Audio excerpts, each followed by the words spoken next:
नमस्कार, मैं हूं चंद्रभान सिंह भदौरिया और आप देख रहे हैं झाबुआ अलीराजपुर लाइव। आज मुद्दा है आदिवासी समाज का, और ये मुद्दा इसलिए इस वीडियो के ज़रिए मैं आपके सामने रख रहा हूं क्योंकि अब बहुत हुआ है, अब कुछ करने की बारी है। सियासत बहुत हो गई है, लेकिन ज़मीन पर चीज़ें दिखाई नहीं देती उतनी जितनी की दिखाई देनी चाहिए थी। कमेंट बॉक्स में आप जो मैं आगे बोलने जा रहा हूँ अपनी राय ज़रूर दीजिएगा, क्योंकि कमेंट बॉक्स आप ही के लिए रिजर्व है। और अगर आप देखने के बाद इसे अपनी राय नहीं देंगे तो ये शायद ठीक भी नहीं होगा। आपने देखा होगा कि पश्चिमी यूपी में जो जाट कम्युनिटी है वो हरियाणा की सीमा, दिल्ली की सीमा, राजस्थान की सीमा से लगी हुई है। इस कम्युनिटी को अपने समाज के मुद्दे जब तय करने होते हैं, चाहे वो खेती किसानी का हो, शिक्षा का हो, तब ये लोग पंचायत बुलाते हैं। यानी कि महापंचायत जिसे कहा जाता है, कि महापंचायत के जरिए हाल ही में आपने देखा होगा मुजफ्फरपुर में हुई थी, उसके पहले मथुरा में सुना गया, आगरा में सुना गया, मेरठ में सुना गया, अलीगढ़ में हो चुकी है, दिल्ली में हो चुकी है। ये जो पंचायतें होती हैं इसमें गैर राजनीतिक स्तर पर होती हैं, इसमें कोई राजनीति नहीं होती, और तमाम राजनीतिक दलों के नेता जो अलग अलग पार्टियों में हैं लेकिन जाट हैं वो इकट्ठा होते हैं और समाज के इश्यूज तय होते हैं, समाज का एजेंडा तय होता है, किस तरफ जाट को जाना है ये तय होता है। सारे जाट उसको मान लेते हैं, मैं ऐसा नहीं कह रहा हूँ, लेकिन फिर भी समाज को एक दिशा मिलती है और बहुमत के साथ लोग जाते हैं। 70 से 80% लोग महापंचायत के जो निर्णय होते हैं, जो विप होते हैं, जो आह्वान होते हैं, उसके साथ होते हैं। गुर्जर समाज है राजस्थान में, थोड़ा सा एक मध्य प्रदेश को भी टच करता है, चंबल के इलाके को। गुर्जर महापंचायतें भी आयोजित होती हैं और उस महापंचायत में भी समाज के इशू तय होते हैं। मुझे 21वां साल लग गया है पश्चिमी मध्य प्रदेश में आदिवासी इलाकों में पत्रकारिता करते हुए, जर्नलिज्म करते हुए। मेरा जन्म भी यहीं का है, एजुकेशन भी यहीं का है, और पत्रकारिता में ये 21वां साल है। मैंने इस इलाके में जो पश्चिमी मध्य प्रदेश के इलाके हैं, धार, झाबुआ, बड़वानी, अलीराजपुर, रतलाम रूरल, यहाँ पर मैंने अभी तक ऐसी कोई ट्राइबल महापंचायत नहीं देखी जो नॉन पॉलिटिकल हो, या कोई ऐसे गुटों से नहीं हो जो अपने एजेंडे को लेकर आते हों। तो मुझे ये 21 साल के जर्नलिज्म में देखने को क्यों नहीं मिली? क्या ट्राइबल कम्युनिटी के कोई मुद्दे नहीं हैं? क्या उनकी गुणवत्ता युक्त शिक्षा, गुणवत्ता युक्त इलाज, सेहत, रोजगार, ये उनके मुद्दे नहीं हैं? झाबुआ ज़िले की आबादी 11 लाख है, सालाना करीब 5 लाख लोग एवरेज 6 से 8 महीने पलायन पे होते हैं। अलीराजपुर की आबादी 8 से 9 लाख है, 3 से 4 लाख लोग पलायन पे होते हैं। धार, बड़वानी, या हम कहें पूरे मध्य प्रदेश के या पूरे देश के जो ट्राइबल इलाके हैं, वहीं से पलायन क्यों होता है?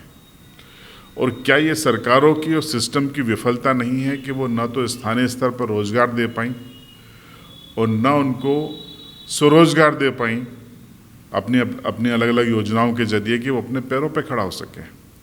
तो क्या रोजगार के मुद्दे पे पलायन न करना पड़े, इसके लिए महापंचायत नहीं होना चाहिए? कौन आह्वान करेगा? समाज को करना पड़ेगा। समाज के जिम्मेदार ऐसे लोग आए जिनके अपने एजेंडे न हो, नॉन पॉलिटिकल लोग आए, नॉन कंट्रोवर्शियल विवादास्पद लोग नहीं आए, पर ऐसे समाज के बीच से लोग निकलें जो ये तय करें कि समाज, आदिवासी समाज, चाहे वो भील हो, बिलाला हो, पटले समाज हो, उनकी अपनी अपनी लगे, चाहे संयुक्त रूप से लगे, मुद्दा आदिवासी समाज का है।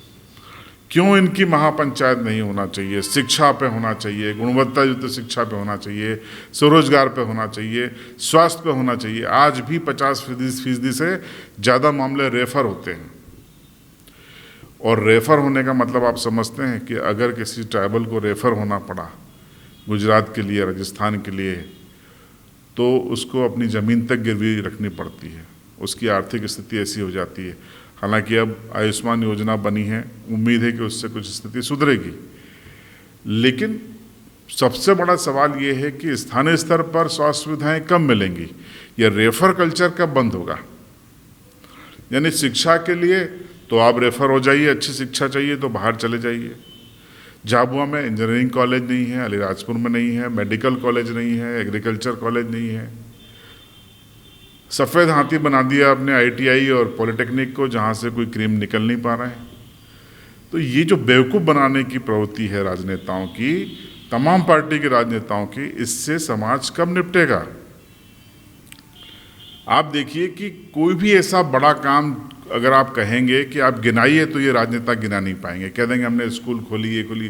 वो तो सर्व शिक्षा अभियान में खुल गई, सड़कें शासन की प्रधानमंत्री स्कीम में बन गई। आपने क्या किया? कहाँ है इंजीनियरिंग कॉलेज, मेडिकल कॉलेज, कहाँ है एग्रीकल्चर कॉलेज? झाबुआ अलीराजपुर ज़िले की तमाम पहाड़ियाँ नंगी पड़ी हुई हैं। यहाँ पे आपके सौर ऊर्जा के प्लांट लग सकते हैं, क्यों नहीं लगाए जा रहे हैं? बड़े प्रोजेक्ट क्यों नहीं लाए जा रहे हैं? पवन चक्कियाँ लग सकती हैं, क्यों नहीं लाए जा रहे हैं? ककराना से सीधा आप राजघाट जैसा ब्रिज बना दें तो महाराष्ट्र और शिरडी और मुंबई की दूरी 150 किलोमीटर कम हो जाएगी, लोगों को रोजगार मिलेगा। झाबुआ से अलीराजपुर को आप 4 लेन क्यों नहीं बनाते? तो ये जो सारी चीज़ें हैं, बड़े काम, पता नहीं हमारे पॉलिटिकल लोग क्यों, उनका विज़न नहीं है, क्यों इस पे काम नहीं करना चाहते हैं। सिर्फ ढांचे खड़े कर दिए। राणापुर में कॉलेज, मेघनगर में कॉलेज, भाभरा में कॉलेज, सोंडवा में कॉलेज है। गुणवत्ता वहाँ पर पढ़ाएंगे पॉलिटिकल लोग अपने बच्चों को? वहाँ पर आपके बच्चों को पढ़ाने के लिए एडमिशन करवा देंगे, अपने बच्चों को नहीं पढ़ाएंगे। सवाल ढांचे खड़े करने का नहीं है, रिकॉर्ड में कॉलेज खुल जाने का नहीं है। गुणवत्ता युक्त शिक्षा, जब वो आपका बच्चा जब कंपटीशन में जाएगा तो फाइट कैसे करेगा?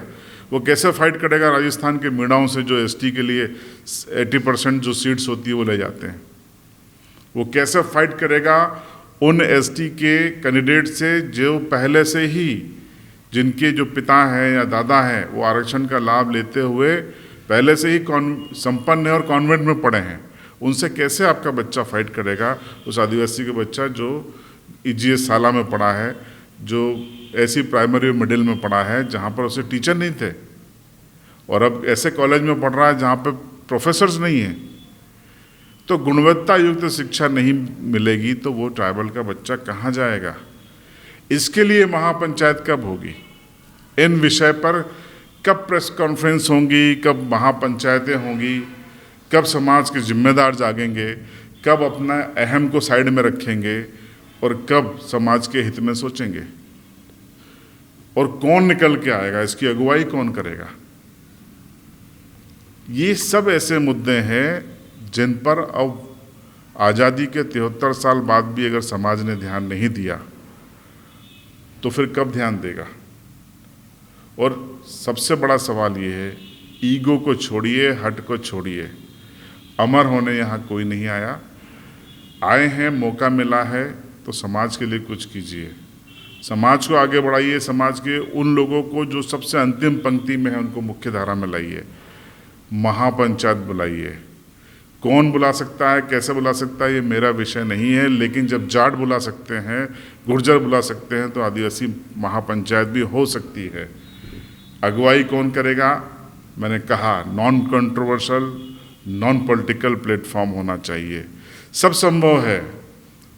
समाज के जिम्मेदार जागें, पहल करें। समाज के पढ़े लिखे लोग हैं, बुद्धिजीवी लोग हैं, वो भी आगे आए और पहल करें, तब जाकर ही समाज का भला किया जा सकता है। अन्यथा जिस गति से, जिस दिशा में इस समय काम चल रहा है सरकारों का, तंत्र का, रस्म अदायगी है, उससे ज़्यादा कुछ नहीं। और आने वाले समय में जैसे जैसे शिक्षा का स्तर बढ़ेगा, स्पर्धाएं बढ़ेंगी, बेरोजगारी बढ़ेगी, तो हल कब निकाला जाएगा? आग लगने पर तालाब खोदेंगे, कुआं खोदेंगे? अभी से पालबंदी कीजिए, जागिए, महापंचायत बुलाइए। हम आपके साथ थे, हैं और बने रहेंगे। आपको ये मेरे विचार कैसे लगे? निजी विचार हैं। अगर आप सहमत हो कमेंट बॉक्स में ज़रूर बताएं, और आप कुछ कर सकते हैं तो ज़रूर करें। देखिए, अगर आप छोटी जगह भी हैं, गांव में, फलिए में भी हैं, अगर आप किसी महत्वपूर्ण पद पे भी नहीं हैं, तब भी अपने आप को कमज़ोर मत समझिए। आपकी वॉइस, हर शख्स की वॉइस महत्वपूर्ण होती है। आवाज़ लगाइए, आवाज़ उठाइए। देर सबेर जब संयुक्त आवाज़ होगी तो ये सुनी जाएगी, तंत्र जागेगा, सिस्टम जागेगा। अपने हक की बात करिए, लगाइए महापंचायत।